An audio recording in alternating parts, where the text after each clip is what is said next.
Coldwell, good afternoon. Yeah. Big press conference for a big fight. Yeah, it's been a long day, but it's massive, isn't it? It's for all the marble. It's, everything's on the line. I walked towards the table and I saw all the belts on the table and I was like, wow. Is that what gets you excited? This is big. Now, there's a lot we can say. People are going to say it's the toughest test of his career, it's a bigger step up, all the rest of it. But for me, Tony's clever taking this fight, because when he beat David Haye and there was all the conversation, can he go up to heavyweight? He basically came out and said, I'm not going to go up against Deontay or Anthony Joshua. That tells me he's being clever and thinking, don't take the risk. This is a risk worth taking because he thinks he can win it. Yeah, 100%. He was retired, really. We'd said that was it. I didn't want him to fight again. His missus didn't want him to fight again.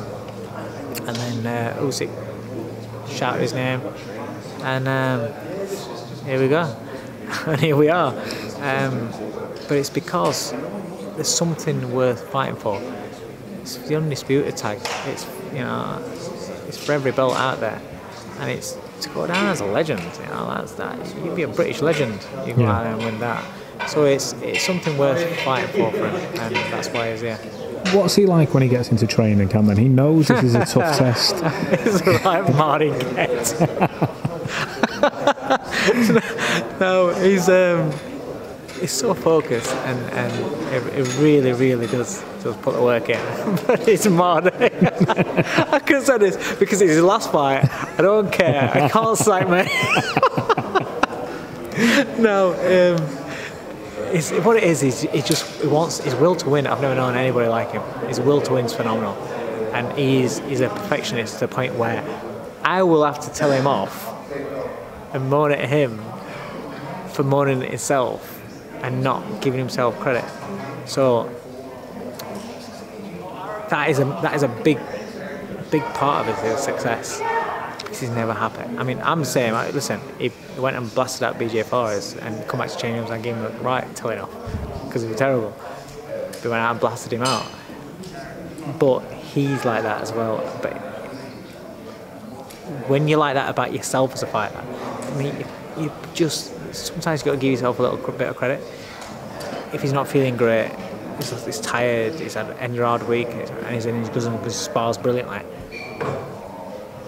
you can still not give yourself any credit at all. You can give yourself a bit of credit, but it's that mentality that it is that is a big part of success, and is a big reason why he keeps proving people wrong. It's also a big reason why I saw Marty as well. Let's come back to him in a moment. Let's talk about you for a sec. When, like you say, he's retiring, he can't sack you. Even if he did, he's done anyway. Where are you going next? What are you doing after this? What's going on in Dave Coldwell? I've got Gav McDonald fighting for a world title. I've got Jordan Gill who's coming through. He's fighting for a Commonwealth title and hopefully progresses. Anthony Fowler the same. So my work's with those guys. Jamie McDonald's coming back at featherweight. So my work will be with those guys and bringing them through. And do you see them taking the same route? I mean, obviously not in the same division, but you see them taking the world steps, and you want them to get on unifieds and legends and. For Jamie, it's just about getting back and winning a world title again at featherweight, becoming a 2-division champion. That'd be phenomenal. For Gavin, it's just about winning a world title. That'd be absolutely phenomenal. Then I'd have twins being world champions. Jordan is a phenomenal talent. All he needs is the experience, which sounds silly because he's had 21 fights. But the first 16 of those fights, which was against journeyman. But the fights that he's been having since and now that he's in now are where he's really learning. He's learning in the gym, but now the fights, this is where he's going to really learn and improve. But talent-wise, he's the most talented fighter I've ever worked with. He's got everything. He's just got to develop as a man in the ring on fight night. If he does that, then he's a fighter that's going to go on to world level and have a great career, a really great career. Then obviously there's Anthony Fowler as well. It was a work in progress, but he's so exciting. He's so exciting, and he can punch really hard, and he's starting to get a brain about him now as well.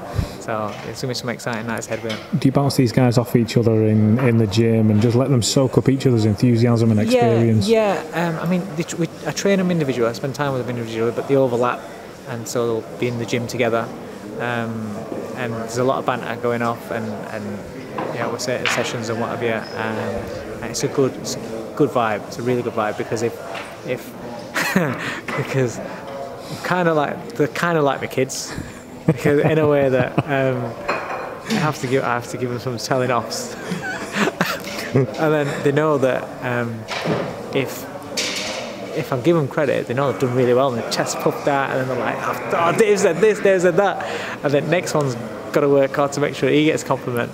But then when you're telling them off, they get upset. So you're a taskmaster. It upsets me. I mean, it upsets me. It's like It's like dealing with your kids. It's like if I'm telling Fowler's the worst one.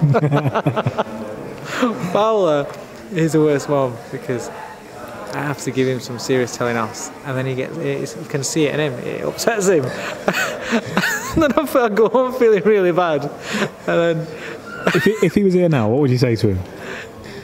No, he had a good session today, so he's all right today. No, he's got away with it today. Got away with it today, but yeah, and he'll set up that tar. Dave giving a right bollock.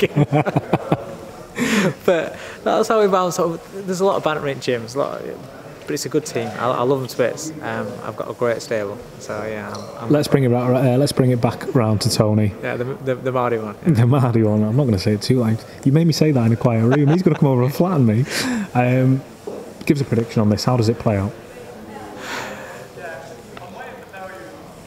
If he performs to how he can perform, to what I know he's capable of performing, on November 10th, he will become the undisputed, unified Cruiserweight champion of the world.